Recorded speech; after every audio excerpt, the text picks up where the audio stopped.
কক্সবাজার শহরের বাঁকখালী নদীর উপকূলে নোঙর করেছে পর্যটকবাহী দুটি জাহাজ। এরই মধ্যে জাহাজের পরীক্ষা নিরীক্ষা থেকে শুরু করে রং লাগানো, বসার সিট মেরামত সহ সকল কাজ শেষ। কর্তৃপক্ষ বলছে 1 ডিসেম্বর থেকে কক্সবাজার সেন্ট মার্টিন রুটে যাতায়াত করবে জাহাজ দুটি। আমাদের জাহাজের সিট ক্যাপাসিটি হইল এক একটা জাহাজের 350 করি।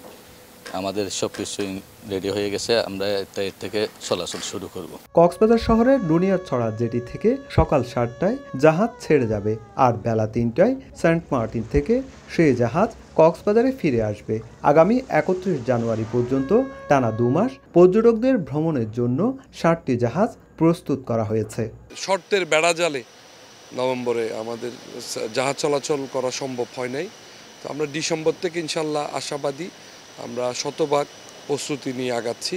এদিকে দীর্ঘ অপেক্ষার পর আবারও পর্যটকদের স্বাগত জানাতে প্রস্তুত দ্বীপবাসী।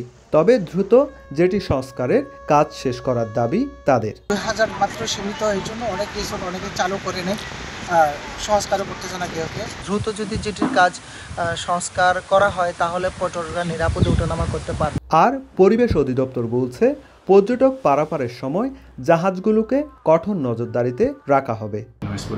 না হয় সেই বিষয়ে আমাদের নজরদারি থাকবে। সর্বোপরি আমাদের মন্ত্রণালয় থেকে যেসব ডিরেকশন দেওয়া হবে সেই অনুযায়ী আমরা কার্যক্রম পরিচালনা করব। পর্যটকদের অবশ্যই বাংলাদেশ ট্যুরিজম বোর্ডের স্বীকৃত ওয়েব পোর্টালের মাধ্যমে অনলাইনে টিকিট কিনতে হবে।